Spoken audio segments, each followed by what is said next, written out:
I want to be royalty. I want to have power. So I'm learning about all of the monarchs in England, throughout history. It's the conquerors and the ones that inherited all of their wealth and glory.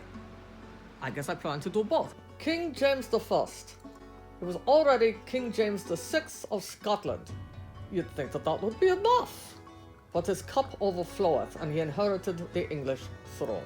So why did this happen? Simply because James was Queen Elizabeth I's closest eligible relative. James was the son of Mary, Queen of Scots. Elizabeth was actually sort of responsible for the execution of Mary, Queen of Scots, but that's a different story for a different day.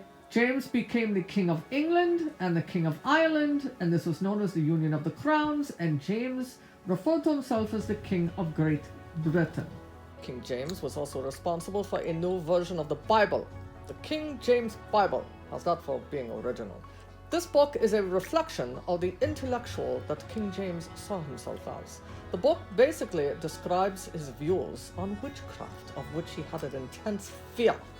And his pathological obsession led to the torture and death of thousands of people in Scotland. It was not a good time to be a witch under the reign of this guy.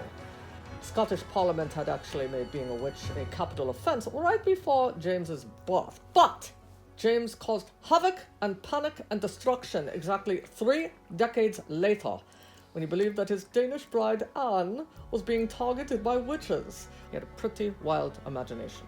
Then came the witch trials, perceived witchcraft conspiracies, and all sorts of drama and chaos. Being a devout Protestant, King James had lunatic fringe devout Catholics trying to take him down.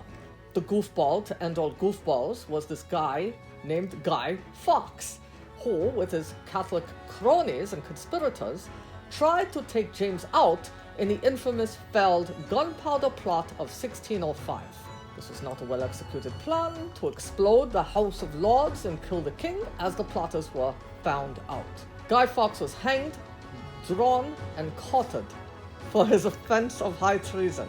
On Guy Fawkes' night, Guy's effigy is burned on a bonfire and there are fireworks. King James died at the age of 58 in 1625. So King Charles I, he reigned for 23 years in the House of Stuart, starting with his daddy, King James I, and King Charles I's reign ended when Charles died in 1649 at the age of 48. Now when I say that Charles died, I mean that he was beheaded, he was executed. And what led up to this? Well, let's backtrack a bit, shall we? Charles I was the King of England, Scotland, and Ireland. He was upsetting the church and the government by acting like a Catholic. He married a Roman Catholic. He was also very unpopular because of his policies, such as the levying of taxes without parliamentary consent. This made him to be perceived as tyrannical. And the whole marrying a Catholic thing, coupled with lack of support for Protestant forces during the 30 Years' War, this led to hatred and distrust among many of the English Puritans, among others. So there was a big old civil war, push-pull between the Protestants and the Catholics. Charles's royalist supporters, the King's Cavaliers, ended up losing the English Civil War, which put them up against Oliver Cromwell's parliamentarian army. So who was this mysterious Oliver Cromwell? Well, he was an English statesman, he was a politician, and he was a soldier. He is a very controversial figure because of his use of the army to gain power politically, the brutality of his parliamentarian conquest in Ireland. This war led to famine, which was made worse by an outbreak of the bubonic plague, lots of loss of life.